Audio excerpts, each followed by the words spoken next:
Hello student, मैं ममता कुमारी और आप लोग देख रहे हैं हमारा यूट्यूब चैनल। इसके पहले वाले क्लास में हम लोग क्वेश्चन देखे थे 7 तक। ऊष्माक्षेपी अभिक्रिया क्या है, एक उदाहरण दे। अब हम लोग नेक्स्ट क्वेश्चन यानी 8 नंबर क्वेश्चन देखेंगे। विस्थापन अभिक्रिया का अर्थ क्या है, एक उदाहरण की सहायता से समझाए। तो हम लोग देखेंगे विस्थापन अभिक्रिया क्या होता है, चलिए समझते हैं। इसका डेफिनेशन यहाँ पे दिया गया है।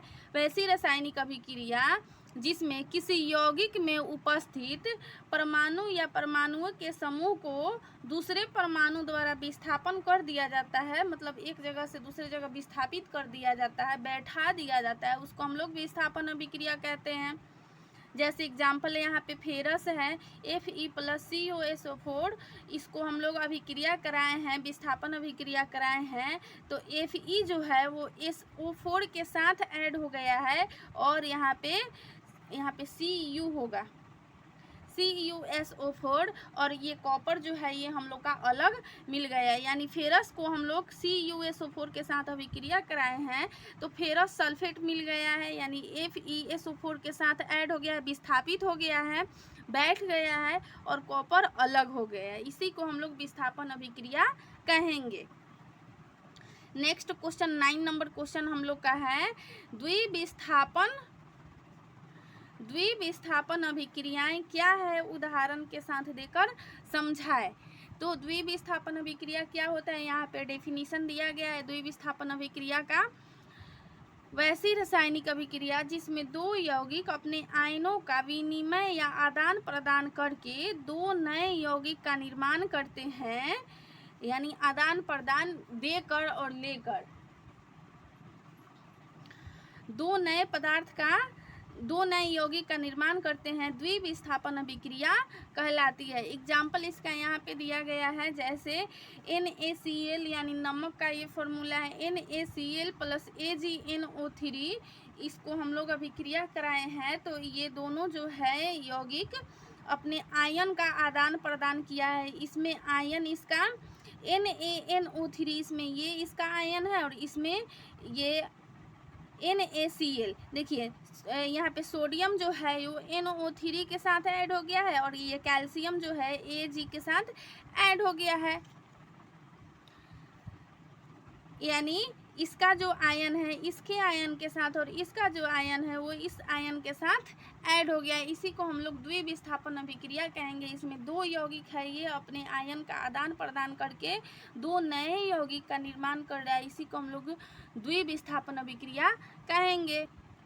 नेक्स्ट क्वेश्चन हम लोग का है अवक्षेपण अभिक्रिया से आप क्या समझते हैं, उदाहरण देकर समझाएं। अवक्षेपण अभिक्रिया क्या होता है, इसका डेफिनेशन यहाँ पे दिया गया है। वैसी रासायनिक अभिक्रिया जिसमें कोई अम्ल किसी क्षार से अभिक्रिया करके उनके गुणों का उदासीन करते हुए, ये काटा गया है, उदासीन करते हुए लवण और जल का निर्माण करते हैं, उसे हम लोग अवक्षेपण अभिक्रिया कहते हैं। इसका एग्जाम्पल यहाँ पे दिया गया है HCl + NaOH, इसको हम लोग अभिक्रिया करा रहे हैं तो NaCl और यहाँ पे जल मिल रहा है, यानी लवण और जल का निर्माण कर रहा है, इसको हम लोग अवक्षेपण अभिक्रिया कहते हैं। नेक्स्ट क्वेश्चन 11 नंबर क्वेश्चन है भाखड़ा चूना के जलीय विलयन का उपयोग दीवारों की सफेदी करने में किया जाता है, क्यों।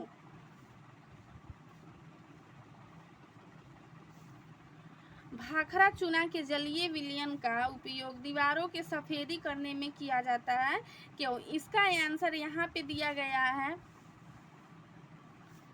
कैल्शियम हाइड्रोक्साइड वायु में उपस्थित कार्बन डाइऑक्साइड के साथ धीमी गति से अभिक्रिया करके दीवारों पर कैल्शियम कार्बोनेट की एक पतली परत बना देता है। सफेदी करने के 3 दिन बाद कैल्शियम कार्बोनेट का निर्माण होता है और इससे दीवारों में चमक आ जाती है।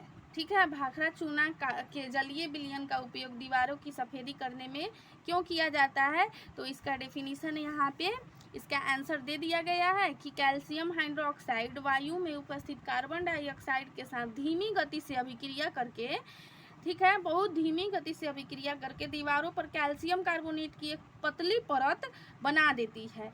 सफेदी करने के 3 दिन बाद कैल्शियम कार्बोनेट का निर्माण होता है, यानी धीरे धीरे उसमें लाइट आती है और इससे दीवारों में चमक आ जाती है। नेक्स्ट क्वेश्चन हम लोग का है 12 नंबर, जिंक को आयरन सल्फेट के विलयन में डालने से क्या होता है? अभिक्रिया का रासायनिक समीकरण लिखें तथा बताएं कि यह अभिक्रिया किस प्रकार का है। तो इसका आंसर यहाँ पे है, जिंक को आयरन सल्फेट के विलयन में डालने से जिंक आयरन को विस्थापित कर देता है, जिंक आयरन को विस्थापित कर देता है तथा आयरन सल्फेट का हरा रंग फीका पड़ जाता है, क्योंकि आयरन जिंक से कम सक्रिय होता है। इसका यहाँ पे एग्जाम्पल दिया गया है, जिंक को FeSO4 के, जिंक जो है प्लस FeSO4 ये बड़ा है किससे? Fe प्लस ZnSO4 से। यह एक विस्थापन अभिक्रिया है। विस्थापन अभिक्रिया मतलब ये जो जिंक है देख रहे हैं, ये SO4 के साथ इसमें जाकर ऐड हो गया है, विस्थापित हो गया और Fe यहाँ से ये अलग हो गया है। इसको हम लोग विस्थापन अभिक्रिया भी कहेंगे। नेक्स्ट क्वेश्चन 13 नंबर क्वेश्चन हम लोग का है, लेड नाइट्रेट के विलयन में पोटेशियम आयोडाइड मिलाने से क्या होता है? इस अभिक्रिया का रासायनिक समीकरण लिखें तथा बताएं कि यह अभिक्रिया किस प्रकार की अभिक्रिया है। तो इसका आंसर यहाँ पे है, लेड नाइट्रेट के विलयन में पोटेशियम आयोडाइड का विलयन मिलाने पर PBI का पीला अवक्षेप प्राप्त होता है। देखिए यहाँ पे इसका एग्जाम्पल है, PbNO3 प्लस KI को हम लोग रिएक्शन कराए हैं तो ये PBI प्लस KNO3 प्राप्त हुआ है। यह एक दोहरे विस्थापन अभिक्रिया है। नेक्स्ट क्वेश्चन हम लोग का है 14 नंबर क्वेश्चन, जिंक को कॉपर सल्फेट के विलयन में डालने से क्या होता है? होने वाली रासायनिक समीकरण अभिक्रिया लिखें तथा बताएं कि यह अभिक्रिया किस प्रकार है।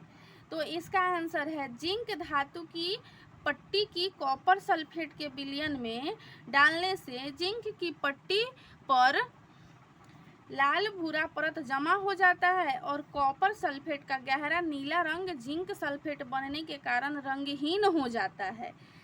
इसका एग्जाम्पल यहाँ पे दिया गया है, Zn, ये क्या है? Zn को, ये सॉलिड है, Zn को CuSO4 के साथ हम लोग अभिक्रिया कराए हैं। ये इक्वालेट जो है, इक्वा जो लिखा रहता है AQ वही है, इसको अभिक्रिया कराए हैं तो ये ZnSO4 प्लस Cu हम लोग को प्राप्त हुआ है। आई होप स्टूडेंट आज का क्लास और क्वेश्चन आंसर आप लोग को बहुत अच्छा से समझ में आया होगा, और मेरे चैनल को आप लोग लाइक शेयर एंड सब्सक्राइब जरूर कीजिएगा। सब्सक्राइब आप लोग नहीं करते हैं सो आप लोग ज़रूर सब्सक्राइब कीजिए। जो भी प्रॉब्लम हो आप लोग कमेंट करके पूछिए। Thank you so much.